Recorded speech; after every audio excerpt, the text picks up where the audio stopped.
Introdução aos biocombustíveis. Por que o Brasil virou referência mundial em biocombustíveis? O Brasil é reconhecido mundialmente como referência em biocombustíveis. No entanto, essa posição não surgiu de forma espontânea. Ela é resultado de uma trajetória histórica marcada por decisões políticas, crises energéticas, estratégias agrícolas e inovação tecnológica. Nesta aula, vamos compreender como decisões governamentais moldaram a trajetória dos biocombustíveis no nosso país.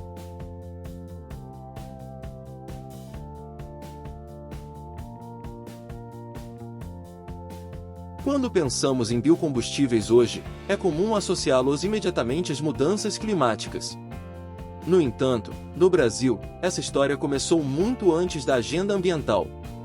Ela nasce de preocupações econômicas, agrícolas e de segurança energética, em um país que buscava reduzir sua dependência de combustíveis importados. Em 1931, o governo brasileiro publicou o Decreto número 19.717, estabelecendo a obrigatoriedade de os importadores de combustíveis de adquirirem 5% do volume importado de gasolina, em álcool de procedência nacional. Não havia, naquele momento, preocupação climática. O objetivo era outro: reduzir a dependência de combustível importado e, ao mesmo tempo, apoiar o setor sucroalcooleiro. Sem grande visibilidade histórica, esse decreto marca o primeiro passo da política de biocombustíveis no país.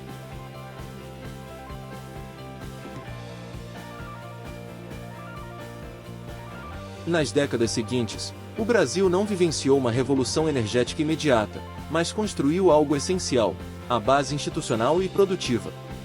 Com a atuação do Instituto do Açúcar e do Álcool, o setor foi organizado, a produção estruturada e a indústria fortalecida. Era um período de preparação, ainda sem a urgência que viria depois.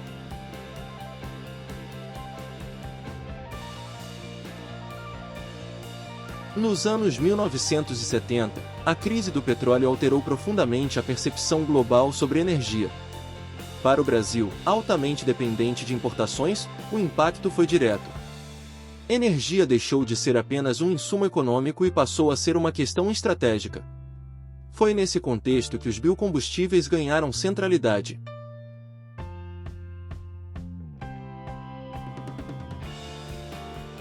O Programa Nacional do Álcool, PROÁlcool, representou uma resposta estruturada à crise. O Estado passou a incentivar produção, financiar expansão industrial, apoiar tecnologia e estimular o consumo. O etanol deixou de ser alternativa e passou a ser política energética. O Brasil iniciava uma experiência inédita em escala mundial. O programa não apenas ampliou a produção de etanol. Ele transformou a indústria, estimulou a inovação automotiva, estruturou cadeias logísticas e criou uma cultura energética baseada em biocombustíveis. O país começava a construir uma identidade energética própria.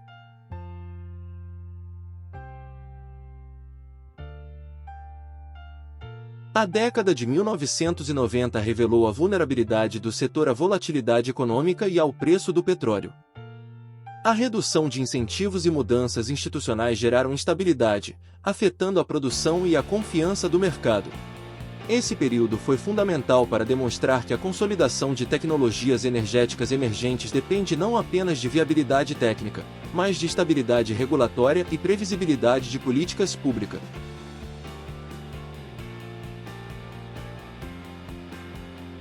A partir dos anos 2000, o debate sobre biocombustíveis passa a incorporar novas dimensões. Além da segurança energética, ganham relevância temas como sustentabilidade ambiental, desenvolvimento regional e inclusão social. Os biocombustíveis passam a ser percebidos como instrumentos de política pública multidimensional, capazes de articular, ao mesmo tempo, objetivos energéticos, ambientais e sociais.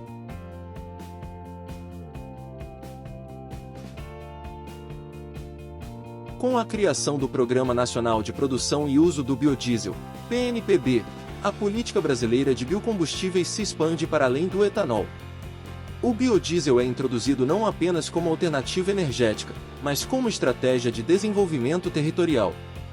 O programa incorpora mecanismos de incentivo à agricultura familiar, tais como o selo combustível social concedido a usinas que adquirem matéria-prima da agricultura familiar, benefícios fiscais diferenciados, prioridade em leilões, dentre outros, ampliando o alcance social das políticas energéticas.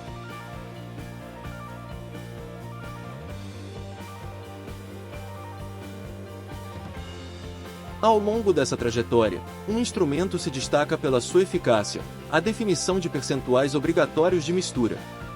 Esses mandatos funcionam como garantidores de demanda, reduzindo riscos para investidores e permitindo o planejamento de longo prazo. Para o etanol, os mandatos de mistura a gasolina evoluíram de aproximadamente 5% na década de 30 aos atuais 27%, podendo chegar a até 30%.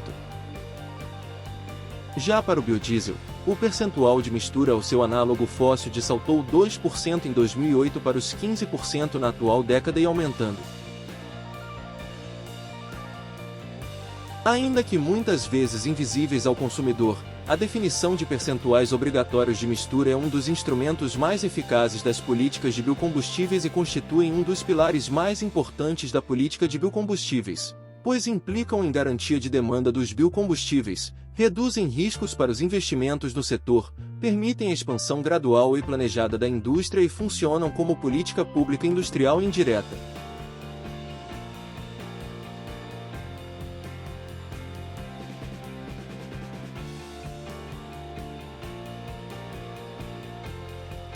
O RenovaBio é a política nacional de biocombustíveis e representou uma mudança estrutural na forma como o Brasil promove esses combustíveis.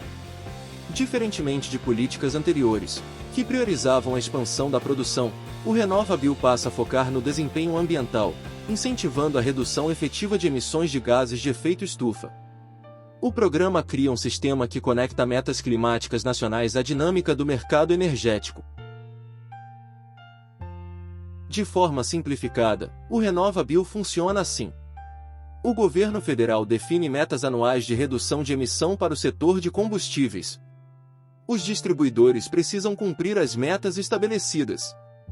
Os produtores de biocombustíveis recebem certificação ambiental e aqueles que se mostrarem mais eficientes, geram os chamados créditos de descarbonização ou CDBios. Os distribuidores compram esses créditos para cumprir metas. O RenovaBio cria, portanto, uma espécie de mercado interno de carbono.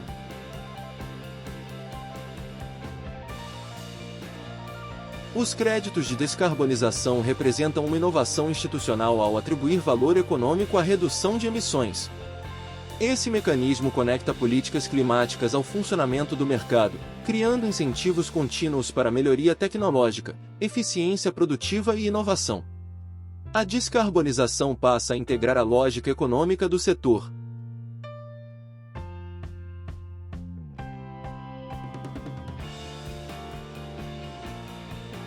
A trajetória brasileira é única no mundo por sua continuidade histórica e pela integração entre agricultura, indústria e política energética. Enquanto muitos países adotam políticas episódicas, o Brasil desenvolveu uma construção institucional de longo prazo, o que explica a maturidade do setor e sua relevância internacional.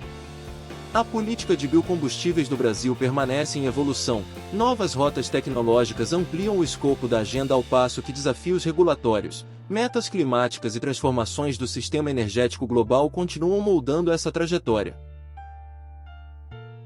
Agora, você já compreende o pano de fundo histórico que posicionou o Brasil entre os líderes mundiais no setor de biocombustíveis.